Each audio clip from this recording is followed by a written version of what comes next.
당장 돌아가자. 여기 있으면 위험해. 제주도의 한 가정집에서 한 남성이 소리를 치고 있습니다. 오늘의 주인공인 여성은 겁에 질린 채 남성의 분노를 바라보고 있는데요. 하지만 그것도 잠시. 여성은 용기를 내어 남성에게 자신의 의견을 제시합니다. 그 말을 들은 남성, 진지하게 고민에 빠지게 되고 이내 가정집에는 정막이 흐르게 되는데요. 도대체 이 가정에는 무슨 일이 일어난 것일까요? 오늘의 이야기 시작합니다. 아 참, 여러분의 구독과 좋아요는 가을을 빨리 오게 만듭니다. 놀러가기 좋은 날씨가 빨리 다가올 수 있도록 시원하게 한번 쏴주세요. 안녕하세요. 저는 리우라고 합니다. 오늘 이 사연을 보내는 이유는 제가 처해 있는 복잡한 상황에 대해 여러분의 조언을 구하고 싶어서입니다. 네, 맞아요. 저는 중국인입니다. 하지만 한국인과 다름없습니다. 여러분이 싫어하는 중국인의 이야기라 생각하지 말고 한국을 사랑하고 한국의 뿌리가 있는 교포라는 생각으로 이 이야기를 들어주시면 감사하겠습니다. 저는 어릴 적부터 국제적인 환경에서 자라왔습니다. 제 아빠는 성공한 사업가로 다양한 투자 기회를 찾아 세계 각지를 돌아다니셨습니다. 특히 아빠는 한국과의 사업에 깊이 관여하고 계셨습니다. 주로 한국 계열의 투자사와 협력하고 한국 바이어들과 클라이언트들을 많이 만나셨기 때문에 자연스럽게 한국어에 능통해지셨죠. 아빠는 한국과의 협업을 많이 진행하다 보니 소주를 좋아하시고 막창을 좋아하십니다. 주변에는 중국인 지인보다 한국 지인들이 더 많을 정도로 아빠는 한국이 제2의 나라라는 생각으로 아낌없는 사랑을 주시고 계셨던 분이셨죠. 그런 집안에서 자라서 그런지 아빠는 저에게도 한국어를 배우는 것이 필수적이라고 강조하셨습니다. 한국은 중국보다 사업적인 측면에서 깊이가 있고 섬세하며 선진국으로서 발전 가능성이 무한하다고 칭찬하셨어요. 덕분에 저는 어린 시절부터 한국어와 영어를 유창하게 구사할 수 있게 되었습니다. 영어는 아빠가 출장을 갈 때마다 해외 협력업체와 영어로 소통하다 보니 영어의 중요성도 제가 어릴 적부터 언급하셨거든요. 그리고 엄마가 한국과 중국의 혼혈이셨기 때문에 한국어는 저에게 더욱 친숙한 언어였습니다. 제가 8살이 되던 2010년 아빠는 한국 정부가 발표한 제주도 자유국제도시 프로젝트에 깊은 관심을 가지셨습니다. 한국 정부는 외국인 투자자들에게 제주도의 발전에 한국 돈으로 약 5억의 투자 비용을 제공하면 한국에서 거주할 수 있는 거주 비자를 발급해주는 정책을 시행했는데 아빠는 이 기회를 놓치지 않으셨습니다. 아빠는 한국에 대한 좋은 감정을 가지고 있었고 제 교육의 폭을 넓혀주기 위해 애쓰셨던 분이라 가족 모두 한국으로 이주하여 살림을 차리는 것으로 방향을 잡으셨죠. 그 결과 우리 가족은 제주도에 집을 마련하고 한국에서 새로운 삶을 시작하게 되었습니다. 제주도로 이주한 후 아빠는 리조트 사업에 본격적으로 투자하셨습니다. 제주도의 아름다운 해안가에 위치한 고급 리조트는 규모가 상당했고 리조트 사업에 투자한 회사들은 성공을 확신했습니다. 제주도에 첫 발을 내딛었을 때도 제주도의 맑은 공기와 아름다운 경관, 휴양지로 최적의 환경이라는 생각을 그 당시 나이가 어린 저도 느꼈을 정도니까요. 제주도의 남쪽에 위치한 서귀포라는 도시에 작은 집을 하나 사서 저희 가족은 본격적인 한국 생활을 시작했어요. 저는 그동안 제주도의 초등학교에 다니며 자연스럽게 한국인 친구들을 사귀기 시작했습니다. 하지만 학교에서 저는 한 가지 고민이 있었습니다. 친구들에게 제 자신이 중국인이라고 밝히는 것이 두려웠던 거죠. 아빠는 한국인이 중국인에 대해 좋지 않은 생각을 하고 있다고 말하며 한국 이름으로 생활하는 게 좋을 것이라고 했어요. 엄마는 교포라서 어차피 한국식 이름을 가지고 있었고 아빠와 저는 한국식 이름을 지었어요. 아빠는 딸이 짱꼴라라는 비하적인 표현을 듣게 하고 싶지 않아서 한국에서 사귀는 친구들에게 아빠가 한국 교포라고 말하며 저 자신을 한국인으로 소개하라고 했습니다. 그렇게 저는 점차 중국인이라는 정체성을 잊어가며 제주도에서의 학창 시절을 한국인이나 다름없이 살아왔습니다. 처음 제주도로 이사 왔을 때는 모든 것이 낯설고 어색했지만 시간이 지나면서 한국 사회에 적응해 갔습니다. 초등학교 시절 저는 새로운 환경에서 친구들과 어울리기 위해 열심히 노력했습니다. 친구들을 처음에 완벽하지 않은 제 한국어 실력에 반신반의했지만 친구들이 좋아하는 만화나 TV 프로그램을 같이 보고 그들이 자주 하는 놀이를 함께하며 점점 친해졌습니다. 시간이 흐르면서 저는 중국에서 온 리우 펑이 아니라 친구들 사이에서 정리우라는 이름으로 인식되기 시작했습니다. 중학교에 진학하면서 제 한국어 실력은 더 자연스러워졌고 초등학교 때 친구들과 함께 학년이 올라가다 보니 자연스럽게 동화되어 갔습니다. 한국의 역사, 문화, 그리고 전통을 배우면서 저는 한국 사회에 대한 이해가 깊어졌고 한국이 중국에 대한 역사적인 압박을 받았다는 것을 인지한 이후로는 더욱 더 조심하게 되었습니다. 학교에서 배우는 한국 교육의 내용들이 점점 제 삶에 스며들었고 한국적인 사고방식과 역사관, 그리고 가치관도 자연스럽게 체득하게 되었습니다. 친구들 사이에서 저는 이제 거의 완벽하게 한국어를 구사하며 한국인처럼 행동하고 생각하는 정리우로 자리 잡았습니다. 고등학교에 진학할 때쯤 저는 이미 중국인이라는 정체성보다는 한국인으로서의 삶에 더 익숙해져 있었습니다. 친구들과 함께 공부하며 입시를 준비하고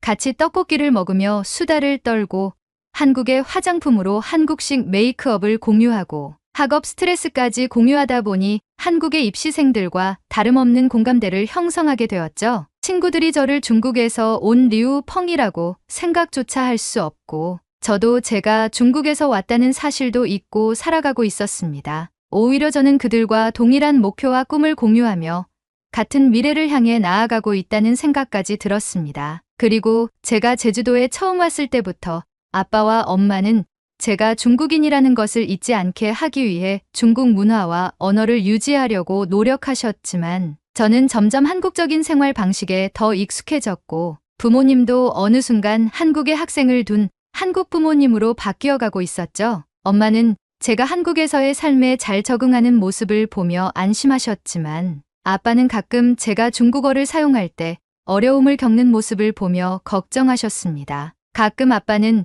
제가 중국인이라는 사실을 잊지 않도록 중국어를 툭 던지시거나 중국의 소식을 이야기하며 중국인이라는 것을 강조하셨지만 제 안에서는 한국에서 보낸 시간이 더 큰 의미로 다가왔기 때문에 그런 말들은 한 귀로 들어와서 다른 귀로 빠져나가기 일쑤였죠. 이렇게 한국에서의 학창 시절을 보내며 저는 점점 더 한국인으로서의 정체성을 확립해 갔습니다. 친구들과의 관계, 학교에서의 생활, 그리고 한국 사회에 대한 이해가 깊어질수록 저는 중국인이라는 사실보다는 한국인으로서의 삶에 더 큰 자부심을 느끼기 시작했습니다. 하지만 한국에서의 아름다운 생활을 송두리째 뽑아가는 사건이 터지고야 말았습니다. 한국에서 한국인으로 즐겁게 살아가던 행복이 2017년 사드 배치 문제가 터지면서 큰 혼란에 빠지게 된 것이죠. 사드 배치로 인해 우리 가족은 현실적인 어려움에 처해지게 됩니다. 아빠와 함께 투자 진행을 하던 중국 계열 회사들이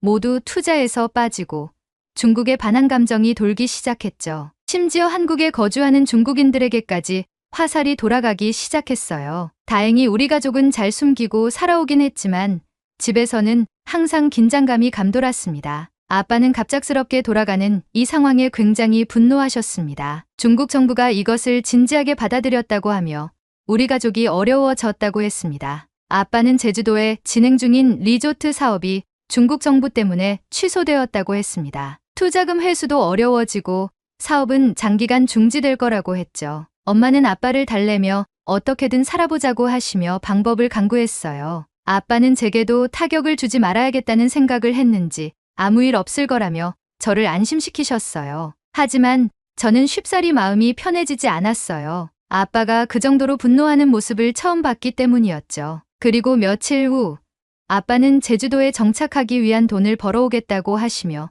중국으로 돌아가셨어요. 엄마와 저는 제주도에 남아 생활을 이어가며 아빠를 기다리기 시작했습니다. 집안일만 하시던 엄마는 음식점으로 일을 하러 나가시기 시작했고 저는 평소보다 더 검소하게 생활하려고 노력하며 아빠가 돌아올 때까지 아끼며 생활했어요. 저는 상황을 제대로 이해하고 싶어서 여러 자료를 찾아보기 시작했습니다. 사드가 무엇인지 그리고 왜 이렇게 큰 논란이 되고 있는지를 알고 싶었죠. 인터넷에서 관련 기사를 읽고 뉴스 영상을 찾아보면서 저는 사드에 대해 점점 더 깊이 이해하게 되며 한국과 중국 사이에서 심각한 문제가 될 수 있겠다는 것을 직감할 수 있었어요. 먼저 알게 된 것은 사드가 미사일 방어 체계라는 사실이었습니다. 미국이 개발한 이 시스템은 적의 중단거리 탄도 미사일을 대기권 내외에서 요격하는 기능을 가지고 있다고 했습니다. 한국은 북한의 핵미사일 위협에 대응하기 위해 미국과 협력해 이 방어 체계를 도입하기로 결정했죠. 저는 이것을 이해할 수 있었어요. 한국은 북한과 휴전 중이고 북한의 도발이 빈번했기 때문에 한국으로서 그리고 동맹국인 미국으로서 북한의 난리부르스를 억제해야 하는 게 맞다고 생각했죠. 하지만 이건 비단 북한만의 문제가 아니었다는 사실을 알았습니다. 사드 배치 결정이 내려진 후 중국이 이를 매우 심각하게 받아들였다는 사실을 알게 되었죠. 중국은 사드의 레이더 시스템이 자국의 군사 활동을 감시할 수 있다고 판단했고 이는 중국의 안보를 위협하는 요소로 간주되었습니다. 사드 배치가 동북아시아의 군사적 균형을 깨뜨릴 수 있다는 주장도 있었어요. 그래서 중국은 즉각적으로 강력한 반발을 시작한 것이었죠. 중국 정부는 한국에 대해 다양한 경제적 보복 조치를 취하기 시작했습니다. 제가 찾아본 자료에 따르면 중국 외교부는 사드 배치가 중국의 전략적 안보 이익을 침해한다고 주장하며 한국에 대한 경제 제재를 가하기 시작했어요. 무역을 단절하고 투자를 취소하고 한국의 제품을 불매하고 중국 내 한국 기업을 퇴출하기 시작했죠. 이 제재의 영향이 저희 가족에게 직접적인 타격이었던 것이죠. 그리고 중국은 한국으로 향하는 단체 관광을 금지했어요. 제가 거주하던 제주도의 관광지도 중국인 관광객이 급감했죠. 관광객 유치로 생활이 가능하던 제주도의 분위기가 확 가라앉으면서 제주도엔 1차 타격이 되었습니다. 그리고 중국 내에서는 한국 드라마와 예능 프로그램의 방영이 중단되기까지 했습니다. 롯데그룹 같은 한국 대기업들도 수출에 어려움을 겪었고 이 파장은 중국 내 중소 매장들에게까지 직접적인 피해를 주며 대규모로 매장들이 문을 닫는 사태까지 발생했죠. 게다가 인터넷에서 사드와 관련하여 중국 네티즌들의 반응을 언급하였는데 상황은 생각보다 더 심각했습니다. 웨이보 같은 중국의 소셜미디어 플랫폼에서는 사드 배치를 강하게 비난하는 글들이 계속해서 올라왔고 일부 중국 네티즌들은 한국을 배신자라고 부르며 감정적으로 격앙된 반응을 보였습니다. SNS에도 한국 불매운동이라는 슬로건이 계속해서 나타났고 한국 제품 불매 운동과 한국 문화를 거부하는 캠페인이 급속도로 퍼졌습니다. 이런 반응은 중국 전역에 걸쳐 확산되었고 한중 관계는 점점 더 악화되고 있었죠. 그런데 한국 내부에서도 사드 배치를 둘러싼 논쟁이 뜨거웠어요. 한국 정부는 북한의 핵 위협에 대응하기 위한 불가피한 선택이었다고 설명했지만 일부 국민들은 사드 배치가 오히려 한반도와 주변 국가들 간의 긴장을 고조시킬 것이라고 우려했습니다. 사드 배치 지역으로 선정된 경상북도의 성주시 시민들은 건강 문제와 환경 피해를 우려하며 강하게 반대 시위를 벌였고 그 시위는 전국으로 확산되었습니다. 그것보다 더한 것은 한국의 경제에 미치는 영향이었죠. 이미 중국의 경제 제재로 인해 한국의 주요 산업들이 타격을 받고 있었고 일부 경제 전문가들은 제재가 장기화될 경우 한국 경제에 심각한 영향을 미칠 수 있다고 경고했습니다. 이 때문에 한국의 국민들 사이에서도 사드 배치에 대한 찬반 논쟁이 치열했죠. 한국 네티즌들의 반응 중 일부는 사드 배치를 지지하며 국가 안보를 우선시해야 한다고 주장하며 정부의 선택이 옳았다고 하는 반면 다른 일부는 한중 관계의 악화와 경제 제재로 인한 타격을 우려하며 사드 배치를 철회해야 한다고 주장했어요. SNS와 온라인 커뮤니티에서는 사드 배치를 둘러싼 논쟁이 뜨거운 감자였고 긴장감이 감도는 한국과 중국이 되어버린 것입니다. 이 모든 정보를 찾아보고 나니 아빠가 왜 그렇게 분노하셨는지 이해할 수 있었습니다. 아빠는 한국에서의 투자가 단순히 경제적 손실로 끝나는 것이 아니라 한중 관계의 악화로 인해 정치적 문제와도 밀접하게 연결되어 있다고 느끼셨습니다. 그동안 아빠는 한국과의 사업에서 성공을 거두며 자신감을 쌓아왔지만 사드 문제로 모든 것이 한순간에 무너져 내리는 것 같았던 거죠. 가족을 위해 그리고 아빠의 사업 성공의 청사진이 그려졌기에 과감히 중국을 버리고 제주도에 자리를 잡고 오랜 생활을 했던 아빠가 얼마나 상실감이 크실지 가늠이 되기 시작했죠. 그러던 어느 날 아빠가 다시 제주도로 돌아와 저와 엄마를 불러 모았어요. 아빠는 중국에서 아무리 노력해도 제주도에서 살 수 있는 여력이 되지 않을 것 같다고 하셨고, 한국에 오래 남아있는 게 중국인으로서도 좋지 않다고 말씀하셨어요. 아빠는 우리가 더 이상 한국에서 안전하지 않다고 말씀하시며 중국으로 돌아가야 한다고 강하게 주장하셨습니다. 하지만 아빠의 이런 태도는 우리 가족에게 큰 갈등을 불러일으키고 말았어요. 아빠는 한국에서의 삶을 정리하고 중국으로 돌아가야 한다고 주장했지만 저는 이미 정리우로서 한국에서의 삶에 깊이 뿌리내린 상태였잖아요.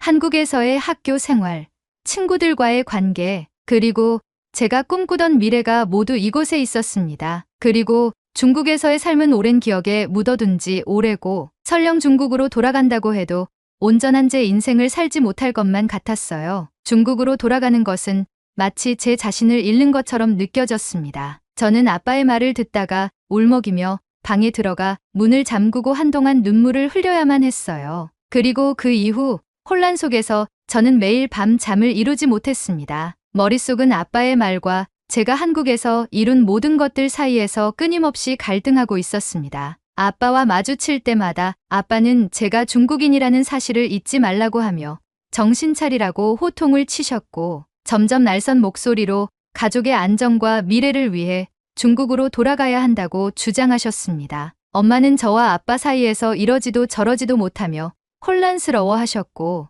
우선은 먹고 살아야 하니 계속 일을 나가셨어요. 저는 아빠의 생각과 엄마의 고된 일자리를 생각하며 어떻게 하는 것이 옳을까를 계속 생각하며 하루하루를 보내게 되었죠. 공부도 손에 잡히지 않고 머릿속에 스트레스만 가득 차던 어느 날 저는 중요한 결심을 하게 되었습니다. 아빠와 엄마의 의견을 존중하지만 이제는 제 인생을 제 손으로 선택해야 한다고 생각하게 된 거죠. 한국에서 살아온 이 많은 시간 동안 저는 한국에서 한국 친구들과 함께 성장했고 한국 사회의 일원으로 자리 잡았습니다. 이곳에서의 경험과 관계는 저의 정체성을 형성해왔고 그 정체성을 포기하는 것은 불가능한 일이었습니다. 결국 저는 아빠에게 제 의사를 분명히 전달하기로 했습니다. 한밤중에 긴 고민 끝에 저는 아빠와 진지하게 대화를 나누기로 결심했습니다. 아빠가 중국으로 돌아가 가족의 미래를 다시 설계하고 싶은 마음을 이해하지만 저는 한국에서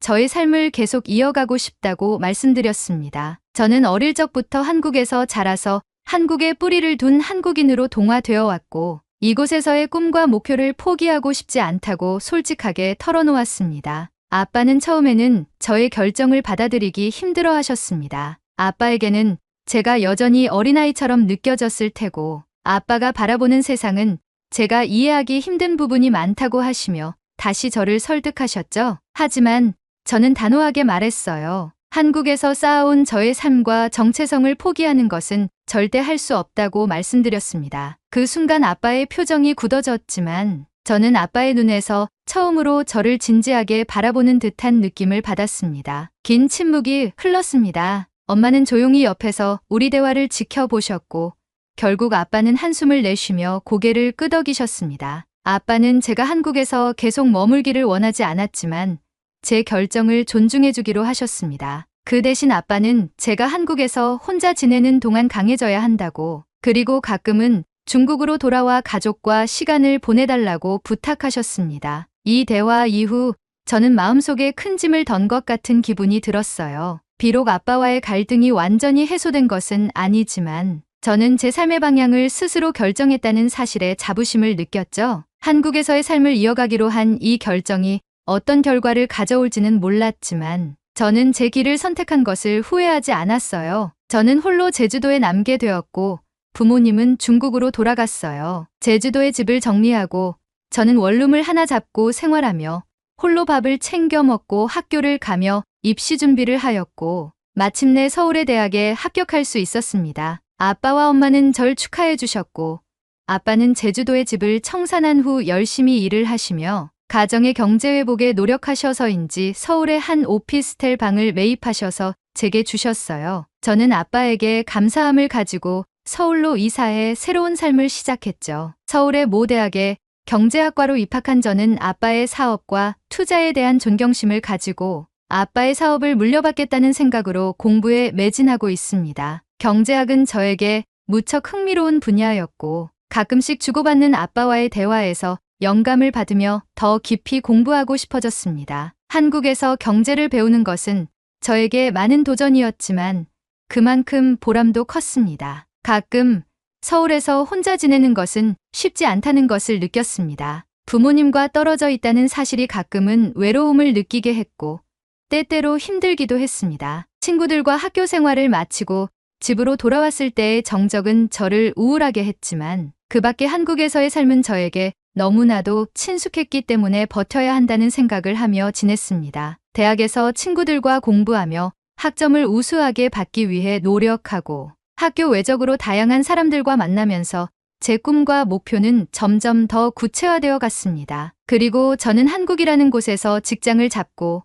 결혼도 하며 평생을 보내고 싶다는 생각을 하게 되었죠. 부모님을 뵈러 중국에 갔을 때 저는 제 마음을 솔직하게 털어놓았습니다. 아빠, 엄마, 저는 한국이 너무 좋아요. 여기서 배운 것을 바탕으로 한국에서 직장도 잡고 제 인생을 계속 이어가고 싶어요. 아빠와 엄마는 제 이야기를 진지하게 들어주셨습니다. 하지만 아빠는 제 생각과는 조금 다른 의견을 제시하셨습니다. 리우야, 내가 한국에서 많은 것을 배운 것을 잘 알고 있다. 그리고 그동안 내가 하고 싶은 대로 충분히 지원해줬다고 생각한다. 하지만 이제는 중국으로 돌아와 그 배운 것들을 우리나라에 이바지했으면 좋겠다. 아빠의 말에는 깊은 뜻이 담겨 있었습니다. 아빠는 한국이 좋다는 제 마음을 이해하시면서도 제가 중국으로 돌아와 중국 경제에 기여하는 것을 원하셨습니다. 엄마도 말씀하셨습니다. 리우야, 내가 한국에서 잘 지내고 있는 것을 보니 엄마는 기쁘지만 한편으로는 그리워. 타지에 떨어져 있는 딸이 항상 보고 싶고 내가 옆에 있었으면 좋겠다는 생각이 들어 부모님과 나눈 대화는 저를 다시 한번 깊은 고민에 빠뜨렸습니다. 한국에서 배운 것을 바탕으로 중국에 돌아가 이바지하라는 아빠의 설득, 그리고 타지에 있는 딸이 그립다는 엄마의 말씀이 저의 마음을 무겁게 했습니다. 하지만 한국에서의 삶을 그렸던 제 마음이 쉽사리 변하지는 않았습니다. 한편으로는 부모님의 기대에 부응하고 싶었지만 다른 한편으로는 한국에서의 삶을 포기할 수 없다는 생각이 계속해서 저를 괴롭혔습니다. 저는 지금 다시 선택의 기로에 서 있게 되었습니다. 한국에서 직장을 잡고 평생을 살아가고 싶은 제 꿈을 따라야 할까요? 아니면 아빠의 바람대로 중국으로 돌아가 제가 배운 것을 중국에 이바지해야 할까요?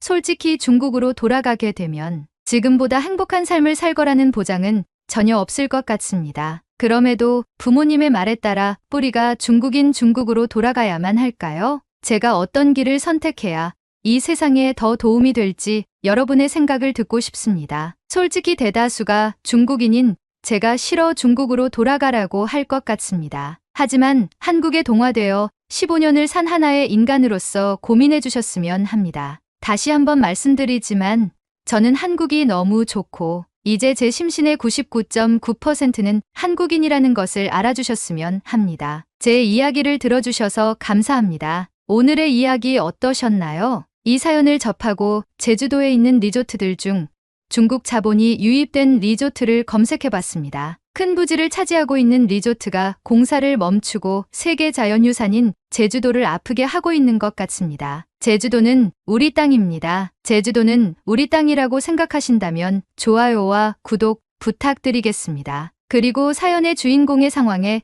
저도 고민이 되긴 합니다. 여러분의 생각을 댓글로 남겨주세요. 시청해주셔서 감사합니다.